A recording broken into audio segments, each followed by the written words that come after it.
Mari kita lanjutkan membahas mengenai puasa dalam rangka persiapan kita menghadapi bulan puasa. Pada bagian kedua ini kita menghubungkan sejauh mana antara hadis-hadis mengenai puasa dengan Al-Quran, ya. Kemarin subuh kita melihat hadis ketiga yang isinya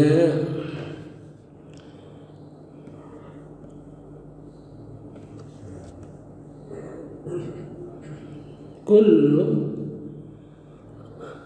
amali bani Adam lahu ila siyam fa innahu li wa ana ajzi bih, ya. Tiap-tiap amal anak Adam bagi mereka, baginya. Jadi kalau tiap-tiap amal kita ini, misalnya sholat, zakat, dan sebagainya, amalnya bagi kita, gitu ya. Kecuali illa siyam, kecuali puasa. Fa innahu li,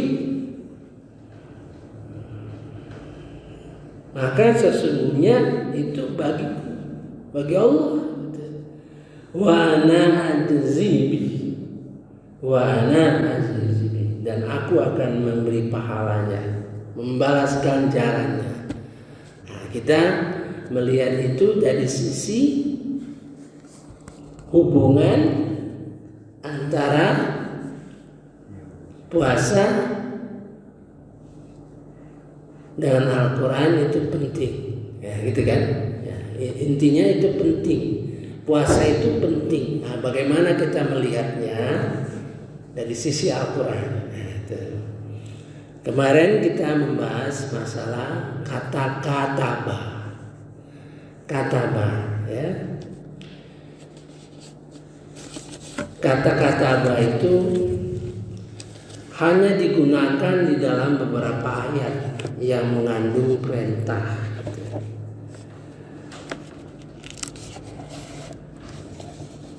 Nah, di dalam perintah puasa, A'udzubillahi minasyaitonirrajim, bismillahirrahmanirrahim.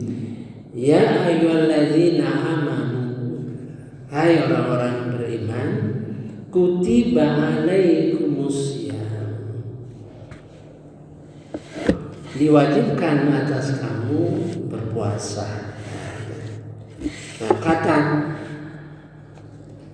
kataba itu dalam bentuk pasif, kutiba alaikumusiyam.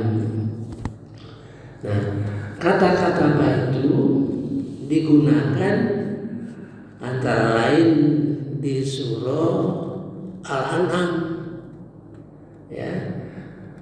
Allah mengatakan bahwa Dia telah menetapkan,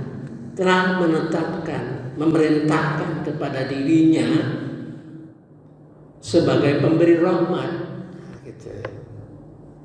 Dihubungkan, ya, kataba rabbukum ala nafsihir rahmah. Dan dihubungkan perintah puasa dengan pernyataan bahwa Allah telah menetapkan dirinya memberi rahmat. Berarti ibadah puasa itu bukan beban, ya, bukan beban, namun ibadah yang banyak sekali rahmat yang diberikan Allah kepada puasa itu. Nah, kepada orang-orang yang berpuasa, kenyataannya benar, gitu ya. Kedua, kutiba alaikum itu dalam bentuk pasif, itu menunjukkan salah satu kaidahnya, yaitu dekat antara subjek Jadi diri kita itu dianggap dekat dengan Allah Subhanahu wa taala. Allah menganggap dekat kepada kita gitu. Nah, itulah menunjukkan pentingnya puasa dalam hubungan bagaimana Al-Qur'an melihat puasa itu ya. Nanti ke pentingnya akan berlanjut terus. Mari kita lanjutkan potongan hadis selanjutnya. Wasyamu junnatan, junnatun ya. Dan puasa itu perisai. Nah, perisai. Jadi perisai, kalau perisai itu artinya membentengi gitu. Puasa itu membentengi, perisai. Bagaimana di dalam puasa itu sebagai perisai? Nah, kita baca. Puasa itu perisai. Apabila seorang di antara kalian berpuasa pada suatu hari, maka janganlah berkata keji dan jangan berteriak-teriak. Ini dulu kita ya. Wa idza kana yaum shaumi ahadikum fala yarfus wala yaskhab. Jangan berkata keji dan berteriak-teriak. Nah, saya mau menceritakan bagaimana perisai di dalam Al-Quran. Nah, gitu kan. Perisai dalam puasa seperti itu. Nyata puasa kan. Kalau kita puasa itu nyata kita puasa, itu kelihatan kita puasa itu. Atau kondisinya kelihatan. Nah, bagaimana perisai dalam Al-Quran. Nah, perisai di dalam Al-Quran itu di dalam surah Al-Ankabut ya, 41 ya, 49. Jadi kalau ayat-ayat Al-Quran sudah kita pahami, kita ngerti ayat Al-Quran, kita pahami maksudnya apa yang ditugaskan oleh Allah kepada kita mengerti, berarti itu akan masuk ke dalam hati kita ya. Surah Al-Ankabut ayat 49. A'udzubillahi minasyaitonirrajim. Bismillahirrahmanirrahim. Sesungguhnya Al-Quran itu adalah ayat-ayat yang jelas di dalam dada orang-orang yang berilmu. Gitu. Ya. Jadi ayat-ayat Quran itu jelas berada di dalam dada orang-orang berilmu. Ya. Mari kita baca Qurannya. Bal huwa ayatun bainatun fi suduril ladzina utul ilm. Dia akan jadi perisai. Maka mengapa jadi perisai? Ya. Di dalam hati kita, hati itu 4 tingkat. Sudrun, kolbun, fuadun, lubun. Nah, ada 4 tingkat ya. Hati itu di dalam itu ada 4 tingkat. Nah, sudur itu yang paling luar, yang membentengi di mana setan-setan menggoda manusia itu pada tingkat hati di luar, ya. Ibarat buah yang ada bijinya. Gitu. Nah, kulit luar itulah sudrun. Kemudian isi buah itulah kolbun. Kolbun itu hati yang bisa berbolak-balik, bisa bertahan terhadap godaan setan atau tembus setan menggoda. Kemudian fuadun. Fuadun itu kira-kira bijinya. Biji. Yang lebih dalam lagi hati itu lubud, yang bersih. Yaitu kira-kira isi biji, ya. Daging biji itu jadi 4. Nah, disitulah ayat-ayat Quran itu masuk di dalam hati sudrun, ya, bagi orang-orang berilmu. Mengapa berada di dalam hati? Karena ayat-ayat Al-Quran itu akan seolah-olah bicara. Kalau kita ada godaan, ya, misalnya godaan, ya, yang mengarah kita ke arah perbuatan yang tidak baik, ya, maka hati kita akan, ayat-ayat itu akan bicara, seolah-olah bicara ke dalam hati kita, ya. Ayatum bainatun fi suduril ladzina utul ilma. Jadi dengan masuknya Al-Quran, ayat-ayat Al-Quran di dalam hati kita, maka hati kita akan terbentengi oleh ayat-ayat tadi, sehingga itulah orang berilmu.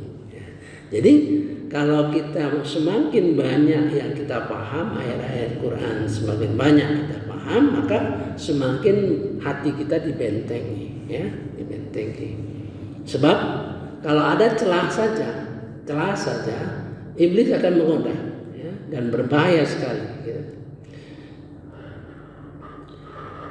Wa ma yajhadu bi ayatina illa zalimun.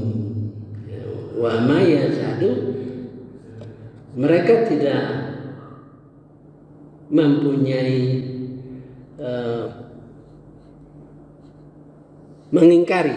Yajhadu itu mengingkari, tapi dia paham, gitu, ya. Paham, tapi ya diingkari, itu yajhadu itu, ya. Misalnya orang Islam sendiri, misalnya, kalau milih pemimpin itu terserah, terserah kita, bagaimana? Padahal dalam memilih pemimpin itu dalam Al-Quran Allah memberi petunjuk, gitu. Dia ingkar gitu, ya. Atau dalam pembagian waris, nggak usah laki-laki perempuan itu dibedakan, laki-laki 2, perempuan 1 bagian, samakan saja. Kita kan anak-anak kita semua, gitu. Karena nggak paham, ya. Nah, tapi dia paham, ayat itu ada, itu ya jahadu. Jadi dia ingkari tapi paham, ya. Bi ayatina, terhadap ayat kami, kecuali orang zalim, illa zalimun. Mengapa zalim? Karena dia termasuk orang yang paham, ya. Nah, itulah dalam pengertian perisai atau tabir dalam Al-Quran. Nah, sekarang diberikan oleh Allah Subhanahu wa taala puasa itu perisai. Nah, gitu, ya. Nah, bagaimana operasionalnya? Kita lihat.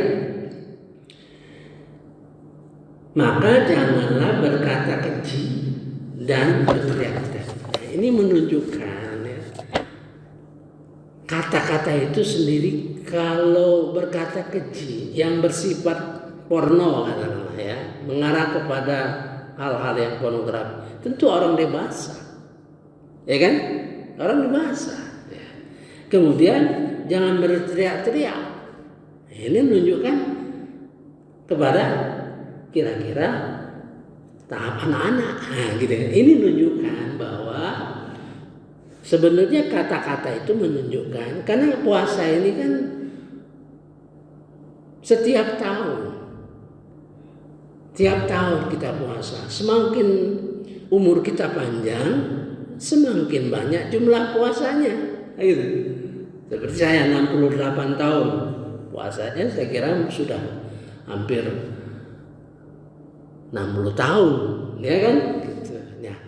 Nah, perkembangan kualitas puasa itu jelas, ya, bertahap-tahap. Jadi kalau dilarang kira-kira berteriak-teriak, siapa kira-kira? Jarang berteriak-teriak. Ya anak-anak lah. Ya, nggak mungkin orang tua. Tapi siapa yang bicara yang kecil? Tentu orang tua. Nah, gitu. Ini menunjukkan bahwa ayat ini ya berlaku lama. Nah, gitu. Saya sudah ceritakan bagaimana dalam Quran hanya ada 5 ayat mengenai puasa. Nah, 5 ayat inilah yang kita pedomani selama bertahun-tahun, berpuluh tahun dalam puasa. Saya cek di Al-Quran ini tidak ada lain, ya, kecuali berhubungan dengan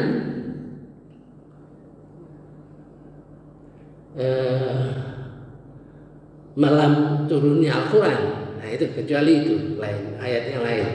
Nanti dicek, nggak ada lain selain itu. Demikian juga hadis. Nah ini kita mengerti perisai itu, perisai sehingga menghalangi kita menahan diri dari berkata keji dan berteriak-teriak. Nah, jadi menahan bicara kita. Nah kalau kita bisa yang real itu, yang real ya, kalau akan mengurangi pahala puasa. Nah gitu, puasa. Nah, kalau kita mampu, itu akan terus berjalan. Nah dalam Quran ada 4 bidang yang mengenai berkata-kata. Ya, satu saja. Dalam surah Al-Isra ayat 53, katakan hamba-hambaku ya, wa qul li ibadi, ya, katakan hamba-hambaku kepada hamba-hambaku, ajari ya, pahamkan mereka ya, hendaklah berkata baik. Wa kulli ibadi yaqulul lati hiya ahsan. Hendaklah berkata baik. Jadi Al-Quran dengan perintah di dalam puasa itu ada hubungannya. Ya. Jangan berteriak-teriak dan berkata yang keji. Nah, gitu. Sedang perintah Allah supaya berkata-kata baik. Jadi kesanggupan kita mengendalikan diri ya, dalam hal berkata-kata ya, yang tidak baik akan membuahkan hasil sehingga kita mampu berkata-kata yang baik gitu. Oleh Rasulullah SAW dimantapkan lagi ya dengan berpikir. Nah, kata Rasulullah, kalau bicara itu berpikir dulu. Istilah hadisnya tabayun ya, tabayun maksudnya itu berpikir dulu. Nah, karena nilai-nilai kebaikan itu relatif ya, relatif. Ada yang nilai-nilai baik yang diakui oleh sekelompok masyarakat jadi lebih dinamis ya. Soal baik bicara itu lebih dinamis. Maka Rasulullah berpesan berpikir dulu sebelum bicara. Ya. Saya kira untuk subuh ini cukup dulu ya. Nanti kita lanjutkan karena masalah ini masalah penting ya. Sebagian keselamatan kita masuk surga itu tergantung dengan lidah kita. Sekarang lidah kita ya. Rasulullah telah memberikan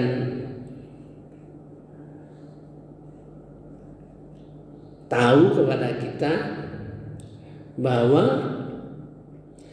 banyak orang yang masuk neraka antara lain karena lidahnya. Nah, gitu. Dan banyak orang yang mendapat kemuliaan karena lidahnya. Jadi ada hadis mengatakan kalau seandainya kita bisa memelihara cara kita bicara dan sebagainya yang semakin baik, maka akan diberikan pahala yang besar. Nah, ini harus kita jaga. Karena kita kadang-kadang menganggap ibadah kita itu hanya sholat, ya kan? Sholat, zakat. Padahal memelihara lidah ini jauh lebih penting, ya, jauh lebih mendasar. Karena lidah ini sepanjang hidup kita. Mari kita lihat nanti ayat-ayat Al-Quran berkenaan dengan perisai ini, ya. Jadi ini perisai ini memberikan kita inspirasi bahwa perisai ini konkret. Di dalam puasa ini konkret, kelihatan, ya, kedengaran. Kalau seorang berpuasa jangan bicara yang keji dan berteriak-teriak. Nah, hadis ini berlaku, ya, dari muda sampai tua. Kelihatan dalam memberikan contoh itu. Jangan berteriak-teriak, itu kira-kira anak-anak lah, gitu ya. Jangan berkata keji, ya, kata keji fahsya. Itu kata-kata yang mengandung porno itu kira-kira. Nah, itu kira-kira orang dibangsa, gitu. Nah, nunjukkan hadis ini berlaku sangat panjang. Nah, nanti Al-Quran nanti perisai juga. Perisai bagi hati kita apabila ayat-ayat Al-Quran sudah banyak terpendam dalam hati kita, sehingga bisa melindungi kita dari setan, ya. Karena masuknya godaan setan itu melalui sudur, ya, ya. Nah, sedangkan hati kita 4 tingkat: sudrun, kolbun, fuadun, lubun. Nah, fuadun itu yang bertanggung jawab. Jadi kalau setan menggoda kita, itu disaring oleh kolbun, ya, bisa tertolak. Nah, makanya kita sering doa, ya muqibal qulub, ya Tuhan yang membalikkan hati kami, mantapkan hati kami dalam agama. Kita doa. Nah, kalau itu tembus kolbun, fuadun itu yang bertanggung jawab terhadap kelakuan kita, ya. Kalau kelakuan kita baik, fuadun dapat pahala. Kalau jelek, fuadun yang berdosa, gitu. Kira-kira begitu. Nah, kalau masuk lubun itu sudah nggak bisa diganggu. Setan nggak bisa masuk ke lubun, nggak bisa. Saya kira cukup dulu subuh ini, ya. Subhanakallahumma wa bihamdika, asyhadu an la ilaha illa anta, astaghfiruka wa atubu ilaik. Wallahu a'lam. Wassalamualaikum warahmatullahi